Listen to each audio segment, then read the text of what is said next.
Hey y'all, it's Dr. Shamanda. Welcome back to my channel where we talk about all things mental health, personal finance, and overall strategies to live your best life. Now, y'all don't judge me because I literally just woke up from a nap earlier and I've been working all morning, so I feel rejuvenated. And I am actually about to teach my final class for this summer and possibly for good. So but that's a whole nother video. Anyway, y'all, in this video I want to have this real conversation with y'all, and I really want your feedback, your opinions, your thoughts, your suggestions, all of the good stuff in the comment section. So the topic for today is 9 to 5 versus self-employment, but specifically while someone or one is on a FIRE journey. Now, just a reminder, FIRE stands for Financial Independence, Retire Early.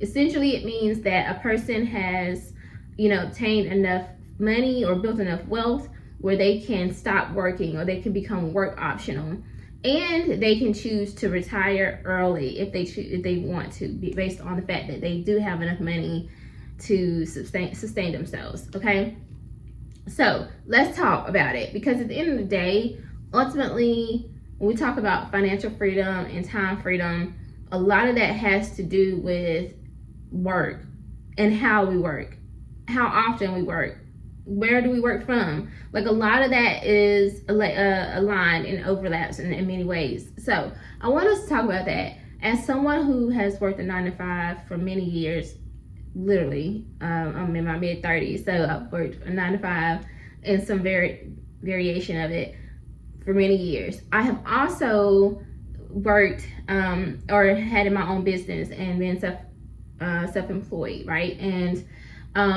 so I know and I have experienced both, and both have pros and cons. And so that's what I really want to talk about today.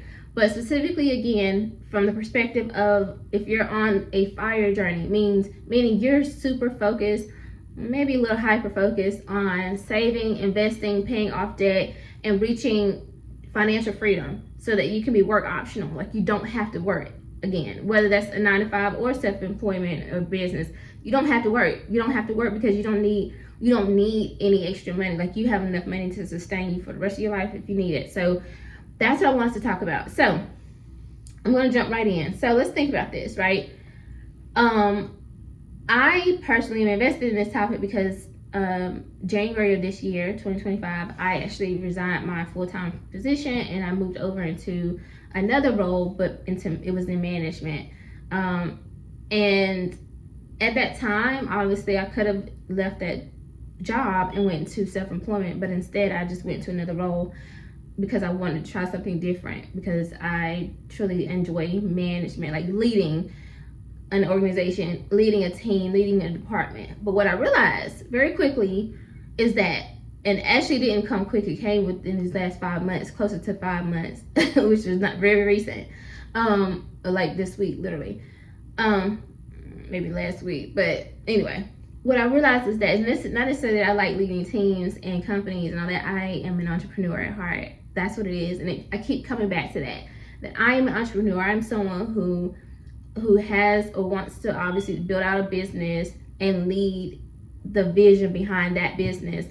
And I don't even think I would do well as a CEO, and I'm just being honest, of somebody else's company, because it has to be mine. I want to build out my own thing and run it, and hire people that reflect my vision, my quality of service, things of that sort. So those things are important to me, and that's where that leadership, that desire comes from. But it's really about my company, my business, not necessarily with others, because I don't necessarily like being a people's manager. And I had to realize that I don't want to tell other people how to run your business, because if you don't agree with me, then I gotta come back and tell them, oh, I guess I ain't got time for that. I, as a CEO of my own company, can tell you that I'm not tolerating that right there. That's not gonna work. That does not align with who I am, my brand, my business, nothing.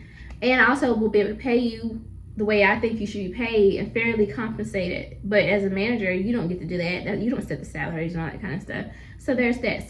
But that's what I realized, is that I'm an entrepreneur at heart. So saying all that, you can see how this topic is very important to me and real for me in my life right now as someone who has finished my PhD recently. I have both clinical license. I am very, very, very well and prepared and able to be a fully independent licensed therapist. You know what I mean? Like, literally. So it's really a decision of when and how and where and all those different dynamics. So I'm also someone who's on a debt-free journey and investing and saving. So on the FIRE journey. So this is why this is important. So if you're like me, then you'll understand these reasons. So let's get into the pros and cons list of if you had a 9-to-5 on this journey.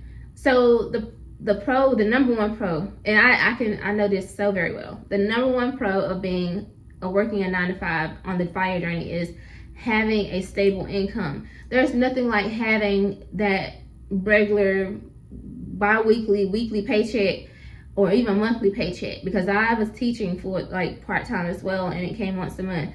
But there's nothing like getting those bi-weekly paychecks and knowing exactly how much you're gonna get paid, because it's pretty much is the same, maybe a couple cents off every other week, every other pay period. But for the most part, it's exactly the same. They're going to take out your benefits. If you can have it set where they're taking out the 401k and matching that, which is going towards your investment goal. Obviously covering, like I said, insurance and things of that sort. So, and then if you're someone, obviously, if you're on a FIRE journey, I would hope that you're budgeting, but it allows you to budget very much more definitely and easily and consistently, because when you get your paycheck, you know how much they are. You can go ahead and once your bills come in, your paydays. Like if you look at my budget book that I have, which I'll share, I think I've shared this with you before, but I'll share another one. But you can go ahead and put those bills in under that paycheck. Like I do that all the time. Like my paycheck is already budgeted out like months in advance sometimes. So it's just more predictable and more stable, and you have those benefits that come with it. The other pro that comes with having a 9-to-5 is, well, I guess it could be a pro. This could be a con. So it could be mentally overwhelming, especially when it comes to like maybe office politics, and if you're trying to climb the corporate ladder and all those type of things. Those things can be very overwhelming and frustrating, because maybe you are qualified or overqualified and you're still not getting to where you want to get, or you aren't being compensated at the level and the rate that you should be compared to or in consideration with or of your credentials and your education. And so that can lead to some very mental overwhelm and frustration and resentment and even burnout, because here's the thing, most people who have, and I'm just saying for today's times, most people who have 9-to-5s, they're also working other jobs. They're also having other streams of income, because again, with your 9-to-5, you're capped. You have your salary and that's it, unless you can earn out bonuses or something. But for the most part, that's it. And so if you're trying to be on this FIRE journey, but you haven't gotten a raise, and you're maxed out at your pay rate or whatever, then you're gonna have to go get other jobs. So guess what that leads to? Burnout. So you're tired, you're exhausted. I can speak to me. I've been telling you guys I'm tired. I work a full-time job during the mornings, but I also teach in the evenings. But that money that I make from teaching goes toward my FIRE goals, the investments, the saving, the paying off debt. But that's because you kind of cap out at some of these jobs. And so that's one of those cons of working a 9-to-5.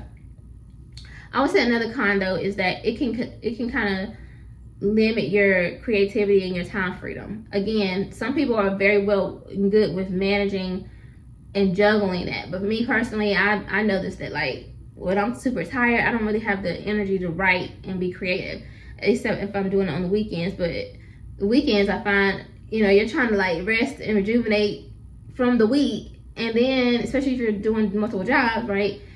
And then, but you also have things that you want to do on the weekends, like maybe actually go out and do something. And then by the time Sunday hit, now you're actually trying to get ready for the new week. So it can limit your creativity and also time freedom, because at the end of the day, most of them, it's literally a 9-to-5. So from 9-to-5, that time is taking it. Versus, if you're a self-employed person, you have more flexibility in your schedule. So jump into that self-employment, a con of that is then you can have more freedom if you're working as an entrepreneur. And people talk about this all the time. Not to say that it's easy or easier, but it gives you more freedom of your time. So for example, I'll give you an example of someone like me, or even therapists that I know, for example, I'll use them, that have branched out of the 9-to-5 agency world as a therapist and now more private practice. They set their own schedule. They're like, I'm not going to see any patients after 5 o'clock. Not going to see any patients before 10. You know what I'm saying? So from 10 to 4, they're seeing patients, and they may see them back to back, or they may break them up in chunks and have a 12 o'clock break or whatever, right? Or have a break to do their notes, and then they clock out. They're done, and they're doing it in their office because a lot of things are virtual now. And they may say, I'm not going to see patients on Mondays and Fridays. I'm going to start my week about me, and I'm going to end my week about me. But Tuesday, Wednesday, Thursday is grind mode. I'm seeing patients, I'm serving, I'm giving back through my company, my my private practice. And they are going hard those 3 days. And they're not going to see anybody on the weekend. So you have more flexibility on your schedule. But guess what? Here's the thing. Some people are like, well, what about the money? Well, you could, depending on how much you charge, you could make as much or more in those 3 days than you made working all week, 40 something hours at that agency, that company, 9 to 5. So that's where we talk about the time freedom and having that freedom. It also can be just more in alignment with your actual purpose, right? And so thinking again back to private practice, if that's something you're interested in, or in my case, that's like that would be like an entrepreneur thing for me, considering my background. Maybe you want to niche down. Maybe you want to work with a certain population of patients or clients and really help that population. Like for me, I love working with kids, like more so adolescents and teens, and I just think they're fun, and I love talking to them and helping them. They have a lot going on in this world, and I just really enjoy it. And so that could align with my purpose, right? Like of giving back and serving, but also within the self-employment realm and having that time freedom to do that in the way that I want to do it. A con of being self-employed, and let's just keep it 100%, is the income instability, right? Like at the end of the day, we talked about how if you're a 9 to 5, you know that check is coming for the most part. Now, let's just call it what it is. The last few years have shown that like what we thought was stable isn't really stable, because at the end of the day, you can get laid off at any moment. Company could shut down at any moment. They could run out of funding like anything could happen. You can get walked out at any moment. You can put your 2 weeks notice in, and they could be like, yeah, go ahead and leave today. Like anything can happen. I've seen stuff happen over the years from so many people. So anything can happen. So really, that whole notion that a 9 to 5 is more stable, we've already disproved that. That is not true at all, actually. But we also know that, like, based on our history, though, right? That typically, if you work a 9 to 5, you are going to get those paychecks every 2 weeks or every week, however often you're paid. But when it comes to being an entrepreneur, depending on how you're paid, especially if you're like a service-based provider or something like that, you might have to wait on invoices. They may send something back and say, oh, you forgot to sign this. Oh, there's so many things that can happen, and so your income is very inconsistent. Even content creators, people on here who are full-time YouTubers, you may have earned $5,000 from YouTube one month, and next month you earn $500. So it's always it can be inconsistent. I think honestly though, it's about setting a goal and saying, hey, this is the minimum that I need, and then diversifying, just like you would diversify with your 9 to 5, or some people are. Anyway, and then I guess a pro of self-employment could be that it requires that it's not necessarily a pro or con, but it requires that you have a level of self-trust and intentionality. Like you cannot go into self-employment all like, oh, I guess we'll see. Like, you gotta be like, hey, I'm making 6 figures this year. Like I'm branching out and I'm making 6 figures this year. The company don't want to pay me 6 figures, but I'm making 6 figures this year, period. Like, and you're like, okay, and I'm setting a schedule. I'm not about to be lazy. No, this is not a time for me to be laying in bed, sleeping in late night. Like I'm still getting up. I'm still going to the gym. I'm still gonna schedule. I'm still gonna use my to-do list.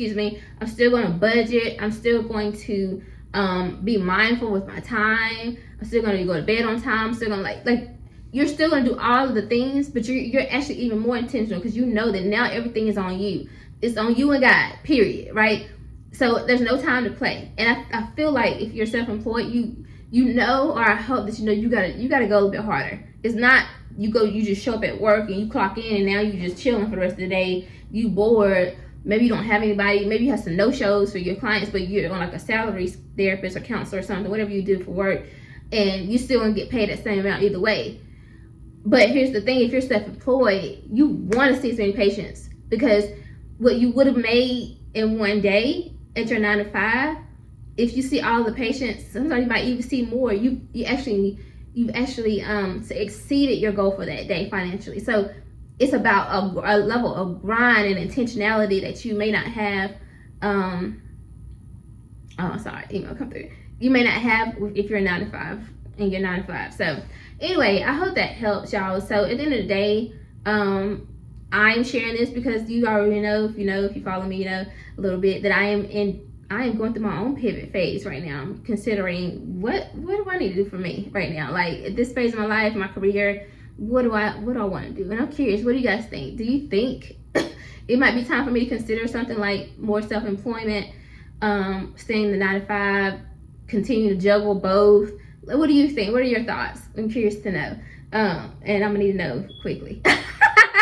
But seriously though, I hope that helps, because like I said, a lot of people are like trying to figure out like what's the best route for them, and you'll see this happening a lot during recessions, which is crazy, right? Because this is probably the worst time to do it. But a lot of people being laid off, and guess what? They have no choice but to figure out how to do and transition from the 9 to 5 to the self-employment world, because they ain't get a choice. The company laid them off, so there you go. So if you had a choice though, what would you do, and for how long, and what would stop you from actually branching out into self-employment, and what will keep you in your 9 to 5? Very curious to know. Anyway guys, thank you guys so much for watching. Like this video, comment, subscribe, share, and I just want to say a special thank you to everyone who's watched my video so far, because guess what, we just officially exceeded 2,000 watch time hours. So guess what, your girl is over halfway to monetization. So I'm so excited about that. God is good. Okay, all the time. All right, y'all, I'll see you guys next time, and yeah. Bye.